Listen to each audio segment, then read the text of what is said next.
Morning every students. आप लोगों के बीच फिर अब इस मोल संकल्पना चैप्टर को थोड़ा सा बस प्रारंभ किए थे अगले दिन, और अब हम लोग इसके बारे में पूरा डिटेल पढ़ेंगे। मोल कंसेप्ट में हम लोग पहले एक परमाणु द्रव्यमान का डेफिनेशन समझ रहे थे। चलो उसको फिर से बता देते हैं।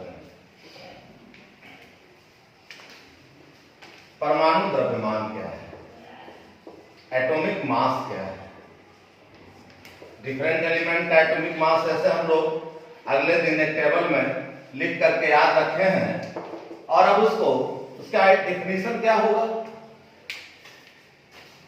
किसी भी एलिमेंट का एटॉमिक मास, परमाणु द्रव्यमान एक संख्या होती है जो बतलाता है कि उस तत्व के एक परमाणु का द्रव्यमान हाइड्रोजन के एक परमाणु के द्रव्यमान से कितना गुना भारी होता है। ऐसी परिभाषा हम लोग अगले दिन पढ़े थे। लेकिन अब कार्बन 12 इस आइसोटोप को प्रमाणिक मानते हुए, कार्बन का वह परमाणु जिसका एटॉमिक मास 12 होता है, इसको प्रामाणिक, इसको स्टैंडर्ड मानते हुए तत्वों के परमाणु द्रव्यमान की परिभाषा अब इस प्रकार दी जाती है।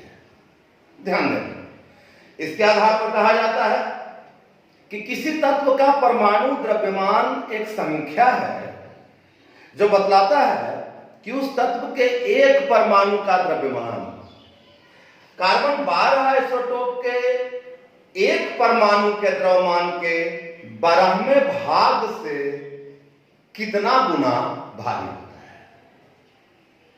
जैसे नाइट्रोजन का एक परमाणु का द्रव्यमान कार्बन 12 आइसोटोप के आधार पर जब इसको कंपेयर किया जाता है तो देखा जाता है कि नाइट्रोजन के एक परमाणु का द्रव्यमान कार्बन के एक परमाणु का द्रव्यमान कितना होता है, 12 के 12वें भाग से 14 टाइम्स हैवियर होता है। इसलिए नाइट्रोजन का एटॉमिक मास कितना हो जाएगा, 14 हो जाएगा। इसी ढंग से atomic mass of oxygen O carbon के एक परमाणु के द्रव्यमान के 12वें डिवाइडेंड से 16 टाइम्स हैवियर होता है। इसलिए कहते हैं कि ऑक्सीजन का एटॉमिक मास कितना होगा, 16 होगा। किसी दूसरे तत्व का जैसे एटॉमिक मास ऑफ कैल्शियम निकालना है तो इसके लिए क्या करते हैं, कार्बन 12 आइसोटोप के एक एटम के मास के 12वें भाग से यह 14 टाइम्स हैवियर होता है। इसलिए कहते हैं कि कैल्शियम का एटॉमिक मास 40 होता है। तो ध्यान दीजिए, C12 आइसोटोप के आधार पर कार्बन किसी भी तत्व के एटॉमिक मास को डिफाइन किया जाता है इस प्रकार से कि किसी भी एलिमेंट का परमाणु द्रव्यमान एक संख्या है जो यह बतलाता है कि उस तत्व के एक परमाणु का द्रव्यमान C12 आइसोटोप के एक परमाणु के द्रव्यमान के 12वें भाग से कितना गुना भारी होता है। और ऐसे करके किसी भी एलिमेंट का एटॉमिक मास निकाला गया है, जिसको अगले दिन आप लोग को टेबल में बता रहे थे, उसको याद रखना है। लेकिन एटॉमिक मास यूनिट को व्यक्त करने की एक इकाई है जिसे एटॉमिक मास यूनिट ही कहा जाता है, परमाणु द्रव्यमान इकाई ही कहा जाता है। वो क्या है, उसकी चर्चा करने के पहले हम लोग एक और पढ़ने पहले ग्राम परमाणु, परमाणु द्रव्यमान को व्यक्त करने की एक और इकाई है ग्राम परमाणु, ग्राम एटम। ये क्या है, ग्राम परमाणु एक वर्ग। देखो, इसको लिखने में ग्राम परमाणु के बीच में एक हाइफन चिन्ह है। ऐसा कहने का मतलब क्या है, दोनों वर्ड अलग अलग नहीं, दोनों एक वर्ड है। ग्राम परमाणु, ग्राम एटम क्या होता है कि किसी भी एलिमेंट के एटॉमिक मास को जब ग्राम यूनिट में व्यक्त किया जाता है तो उसको ग्राम एटम कहते हैं, ग्राम परमाणु कहते हैं, या उसी को 1 ग्राम परमाणु भी कहा जाता है। जैसे 1 gram atom of nitrogen, nitrogen का एटॉमिक मास 14 होता है, तो नाइट्रोजन का ग्राम एटम क्या हो जाएगा? 14 ग्राम नाइट्रोजन। नाइट्रोजन का एटॉमिक मास 14 है, इसको यदि ग्राम में व्यक्त करते हैं तो उतना ग्राम भार को उसी तत्व का ग्राम एटम या उसी का 1 ग्राम एटम भी कहा जाता है। Similarly gram atom of oxygen बराबर कितना हो जाएगा? ऑक्सीजन का एटॉमिक मास 16 होता है, इसको ग्राम में व्यक्त करते हैं तो 16 ग्राम ऑक्सीजन को कहेंगे क्या? 16 ग्राम ऑक्सीजन ऑक्सीजन के 1 ग्राम एटम या ग्राम एटम ऑफ ऑक्सीजन के बराबर। Similarly 1 gram atom of calcium बराबर कितना हो जाएगा? 20 ग्राम कैल्शियम, 40 ग्राम कैल्शियम। कैल्शियम का एटॉमिक मास कितना होता है? 40 होता है, तो इसको ग्राम यूनिट में व्यक्त कर देंगे तो इतना ग्राम भार कैल्शियम के ग्राम एटम के बराबर होगा, या उसी को 1 ग्राम एटम ऑफ कैल्शियम कह सकते हैं। यानी ध्यान देना, क्योंकि 14 ग्राम कैल्शियम कहने का मतलब 1 gram atom of calcium, 14 gram calcium mix to से 1 ग्राम एटम ऑफ कैल्शियम। तो यदि 80 ग्राम कैल्शियम होगा उसमें कितने ग्राम परमाणु होंगे? ऐसा कोई ऑब्जेक्टिव न्यूमेरिकल टाइप क्वेश्चन पूछा जाए तो क्या कहेंगे? 40 ग्राम कैल्शियम में कैल्शियम का 1 ग्राम एटम है, तो 80 ग्राम कैल्शियम में कैल्शियम का 2 ग्राम परमाणु होगा, 2 ग्राम एटम होगा। और इस प्रकार से किसी भी तत्व के दिए गए भार में उसी तत्व के ग्राम परमाणुओं की संख्या निकालने का एक फॉर्मूला बतौर लिख सकते हैं क्या? कि ग्राम परमाणुओं की संख्या बराबर क्या हो जाएगा?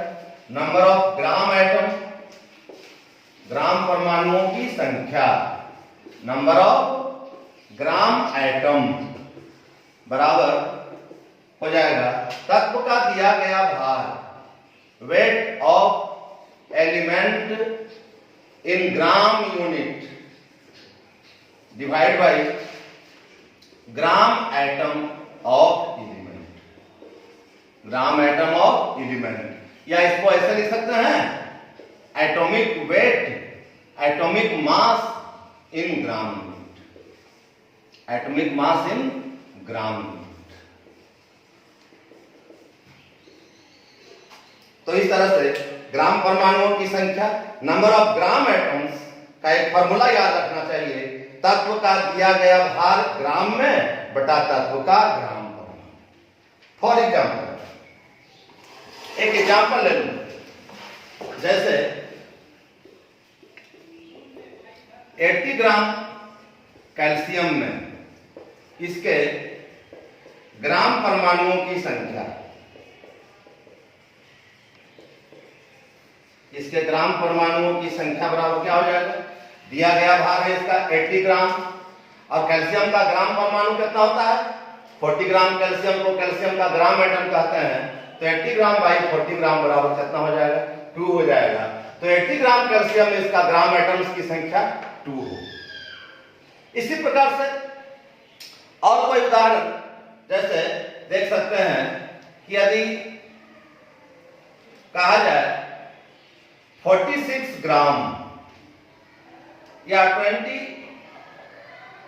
28 ग्राम नाइट्रोजन में इसके ग्राम एटम्स की संख्या बताओ, इसके ग्राम परमाणुओं की संख्या बताओ।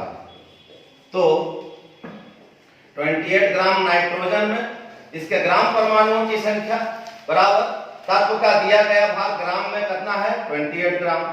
और नाइट्रोजन का परमाणु द्रव्यमान 14 होता है, तो उसका एटॉमिक वेट इन ग्राम 48 ग्राम, 14 ग्राम।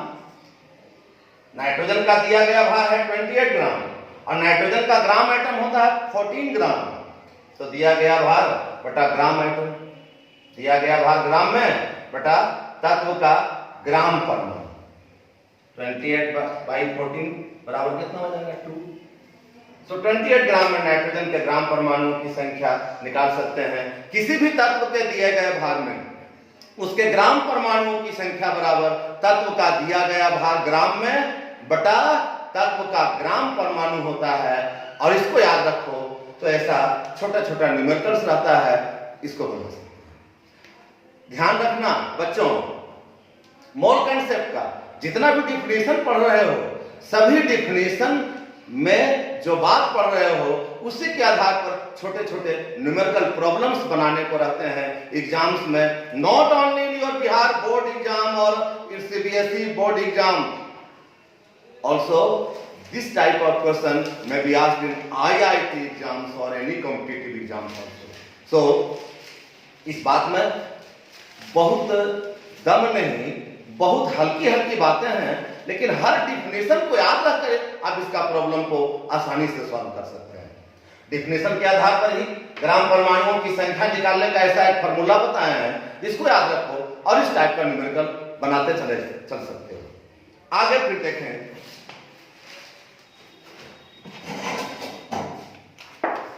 और अब कह रहे थे कि तत्वों के परमाणु द्रव्यमान को जब ग्राम इकाई में व्यक्त किया जाता है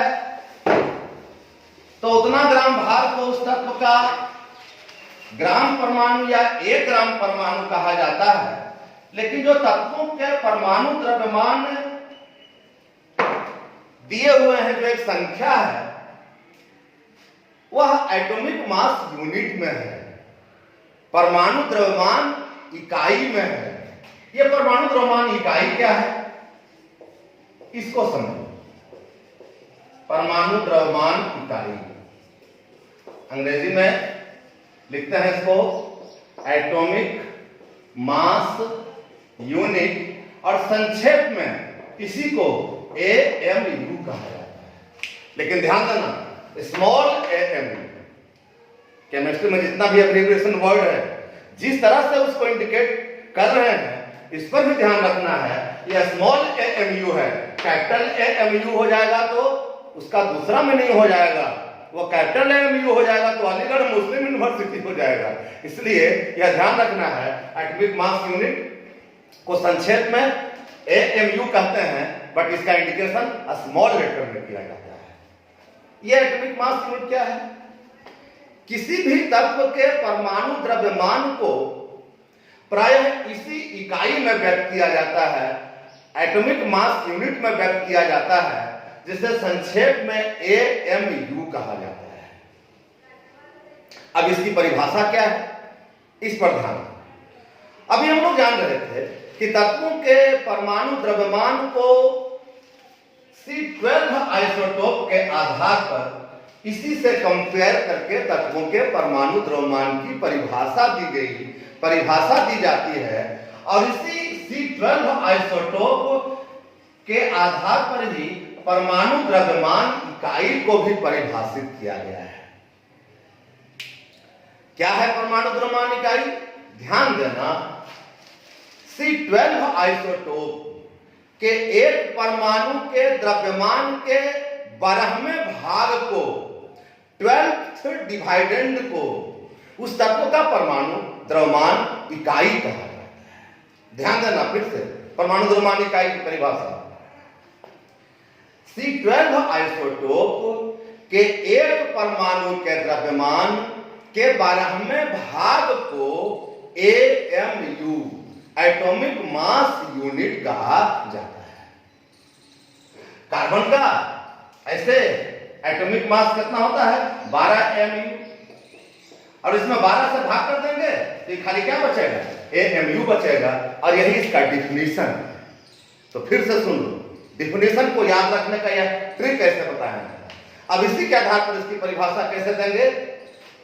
C12 आइसोटोप के एक परमाणु के द्रव्यमान के 12वें भाग को AMU कहा जाता है। अब ध्यान दो, चूंकि C12 आइसोटोप का ग्राम परमाणु क्या हो जाएगा? C12 आइसोटोप का ग्राम परमाणु, C12 आइसोटोप का एटॉमिक मास 12 है, तो इसका ग्राम परमाणु बराबर हो जाएगा 12 ग्राम कार्बन। और एक बात और, जान लेना चाहिए कि किसी भी तत्व के ग्राम परमाणु में, कोई भी तत्व का ग्राम परमाणु हो या 1 ग्राम परमाणु हो, तो उस तत्व के ग्राम परमाणु में उसके परमाणुओं की संख्या निश्चित होती है, जो 6.02 गुना 10 टू द पावर 23 के बराबर है। किसी भी तत्व के ग्राम परमाणु में परमाणुओं की संख्या निश्चित होती है, जो 6.02 इंटू 10 टू द पावर 23 के बराबर होती है, और इसी संख्या को एवोगैड्रो नंबर भी कहते हैं, जिसके बारे में आप लोग प्रीवियस क्लासेस में पढ़ भी चुके होंगे।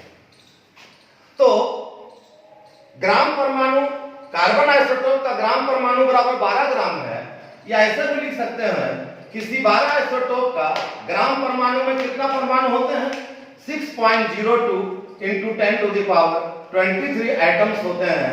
तो C12 आइसोटोप का ग्राम परमाणु के जगह पर लिख सकते हैं C12 आइसोटोप का इतना एटम्स का भार बराबर कितना ग्राम हो जाएगा, 12 ग्राम।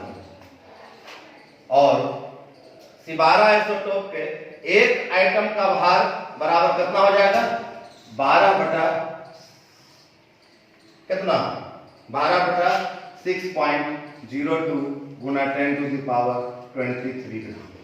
यह कार्बन के एक परमाणु का भार ग्राम में हो गया, 12 बटा 6.02 इंटू 10 टू द पावर 23 ग्राम।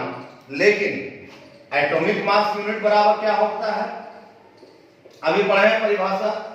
किसी 12 आइसोटोप के एक परमाणु के द्रव्यमान के 12वें डिवाइडेंट को AMU कहते हैं।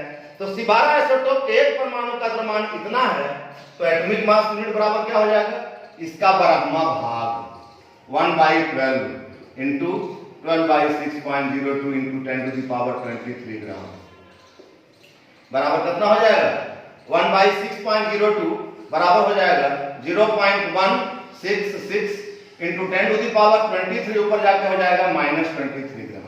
तो एटॉमिक मास यूनिट बराबर, इसको एक पॉइंट इधर कर दो, ये हो जाएगा 1.66 इंटू 10 टू द पावर -24 ग्राम। मतलब एटॉमिक मास यूनिट को यदि ग्राम में बदलना हो, तो याद रखना चाहिए कि एटॉमिक मास यूनिट या 1 एटॉमिक मास यूनिट बराबर होता है 1.66 इंटू 10 टू द पावर -24 ग्राम। ये बात आप लोग प्रीवियस क्लासेस से रट के याद रख रहे होंगे। अब इसको कैलकुलेट करके बता चुके हैं, इस वैल्यू को याद रखना है। 1 एटॉमिक मास यूनिट बराबर 1.66 इंटू 10 टू द पावर -24 ग्राम होता है। आगे कुछ और परिभाषाओं को समझना है।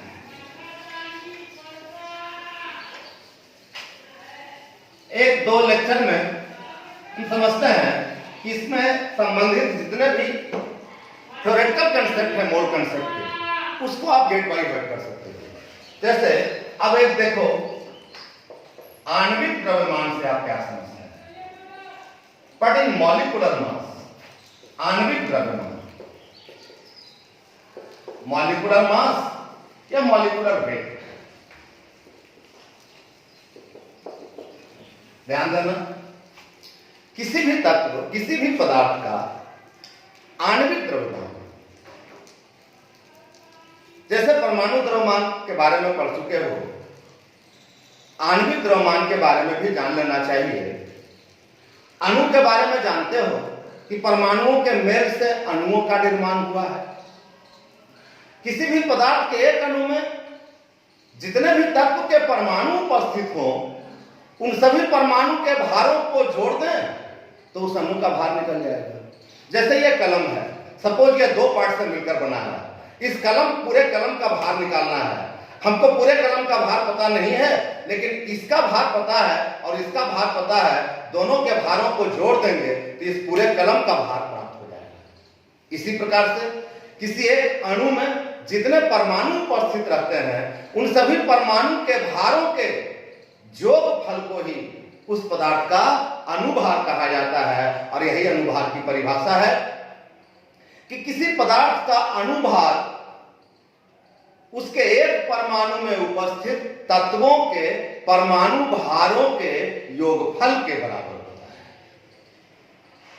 It is the algebraic sum of the atomic masses of all the atoms of elements present in one molecule of the compound.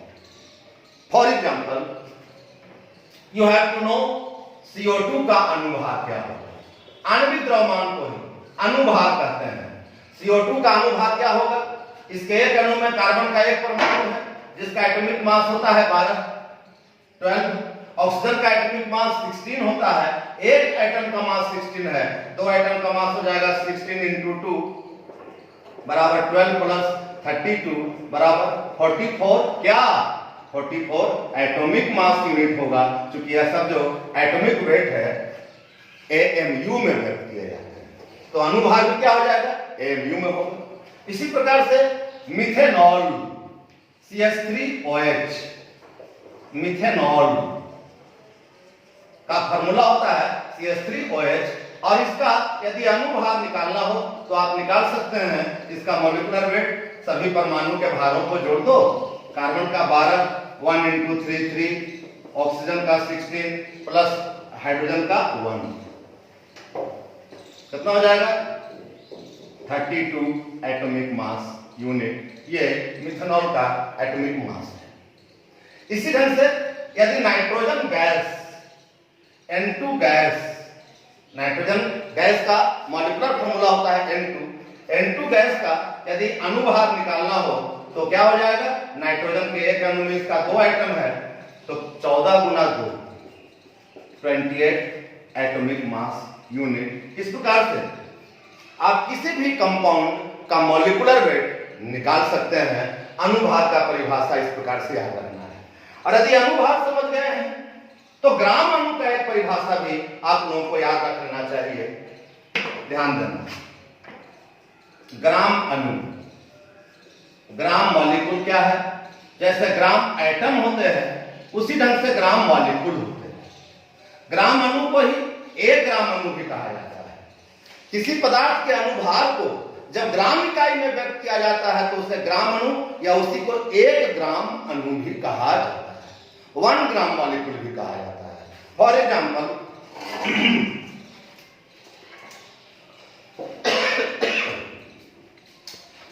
CO2 का ग्राम अणु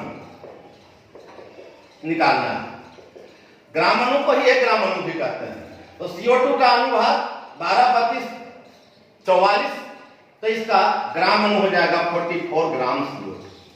CO2 के ग्राम अणु को CO2 का एक ग्राम अणु भी लिख सकते हैं. सिमिलरली CH3OH का एक ग्राम अणु बराबर कितना हो जाएगा?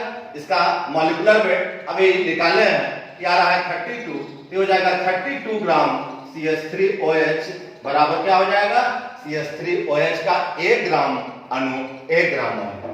मीथेन का फॉर्मूला होता है CH4, तो मीथेन का मॉलिक्यूलर वेट हो जाएगा 12 प्लस 1 इंटू 4 14, 12 प्लस 1 इंटू 4 16, तो CH4 का एक अनुभाग तो हो जाएगा 16, लेकिन इसका ग्राम अणु या एक ग्राम अणु बराबर हो जाएगा 16 ग्राम CH4. और इस प्रकार से किसी भी यौगिक के ग्राम अणु को निकाल सकते हैं.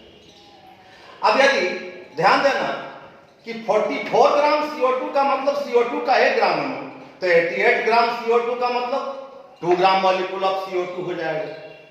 सो ग्राम अणुओं की संख्या का एक फॉर्मूला इस तरह से याद रखना चाहिए. ग्राम अणुओं की संख्या बराबर क्या हो जाएगा? पदार्थ का दिया गया भार ग्राम में, दिया गया भार किसमें? ग्राम में, बटा पदार्थ का ग्राम, बटा पदार्थ का ग्राम अणु. फिर से ग्राम अणुओं की संख्या, नंबर ऑफ ग्राम मॉलिक्यूल्स का एक फॉर्मूला याद रखना चाहिए. क्या हो जाएगा? पदार्थ का दिया गया भार ग्राम में बटा पदार्थ का ग्राम में. और इस पर आधारित न्यूमेरिकल स्थिति बनाना हो कि जैसे पूछा जाए कि 88 ग्राम CO2 में इसके ग्राम अणुओं की संख्या, इसके ग्राम अणुओं की संख्या क्या होगी, तो क्या कहेंगे? इसका दिया गया भार है कितना? 88 ग्राम. तो पदार्थ का दिया गया भार 88 ग्राम. CO2 का पदार्थ का ग्राम अणु, तो तो पदार्थ कौन है? CO2 है। CO2 का ग्राम अणु 12, 32, 44, 44 ग्राम बराबर कितना हो जाएगा? 2 होगा। तो ऐसा करके ग्राम अणुओं की संख्या निकाल सकते हैं और एक अणुओं की संख्या भी निकाल सकते हैं। जैसे उधर पढ़ रहे थे कि किसी भी तत्व के ग्राम परमाणु में परमाणुओं की संख्या निश्चित होती है जो 6.02 × 10⁻23 के बराबर होती है और उसी संख्या को एवोगैड्रो संख्या भी कहते हैं। इसी प्रकार से किसी भी पदार्थ के ग्राम अणु में उसके अणुओं की संख्या भी निश्चित होती है जो उसी एवोगैड्रो संख्या 6.02 × 10⁻23 के बराबर होती है। सो यदि किसी पदार्थ में के दिए गए भार में यदि अणुओं की संख्या निकालनी हो, ग्राम अणुओं की नहीं, यदि अणुओं की संख्या निकालनी हो तो अणुओं की संख्या का फॉर्मूला हो जाएगा पदार्थ का दिया गया भार ग्राम में इनटू गुना 6.02 गुना 10⁻23 बटा पदार्थ का ग्राम। यानी ग्राम अणुओं की संख्या में यदि इतना से गुना कर दें तो अणुओं की संख्या का निकाला जा सकता है। तो अणुओं की संख्या का यह फॉर्मूला हो जाएगा पदार्थ का दिया गया भार ग्राम में इनटू 6.02 × 10⁻23 बटा पदार्थ का ग्राम।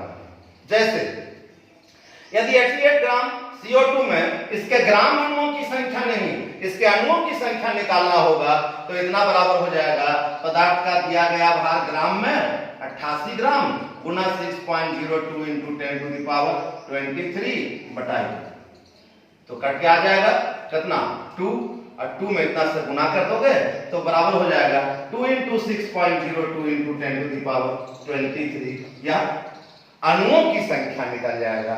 तो दिए गए भार में तत्व के दिए गए भार से आप उसके ग्राम परमाणुओं की संख्या भी निकाल सकते हैं, उसके परमाणुओं की संख्या भी निकाल सकते हैं और इसी प्रकार पदार्थ यदि दिया हुआ हो, यौगिक दिया हुआ हो तो यौगिक के दिए गए भार में आप उसके ग्राम अणुओं की संख्या भी निकाल सकते हैं और ग्राम अणुओं की संख्या में यदि इतना से गुना कर दिया जाए तो उसमें उसके अणुओं की संख्या को भी निकाला जा सकता है।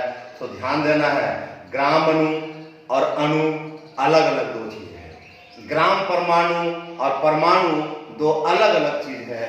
इस तरह से हर बात को बिल्कुल सूक्ष्म से सूक्ष्म ढंग से उसका अध्ययन करने पर मोल कंसेप्ट का अध्ययन करना आसान हो जाता है। इसमें एक एक वर्ड का बहुत महत्व है और एक वर्ड चेंज कर देने से उसका न्यूमेरिकल वैल्यू काफी चेंज हो जाता है। इसलिए इस सब परिभाषाओं को ठीक से याद रख करके अब फिर आप लोगों को अगले दिन हमसे मिलना है और बस आज यहीं तक आपके लेक्चर को स्टॉप करते हैं। घर पर रहिए, सुरक्षित रहिए, खूब खाते पीते रहिए, मम्मी पापा का सेवा करते रहिए और पढ़ाई जो आपके चल रही है YouTube चैनल पर उसको बार बार देख करके और उसको याद करते जाइए। इन्हीं शुभकामनाओं के साथ हम आपसे विदा लेते हैं। Thank you very much.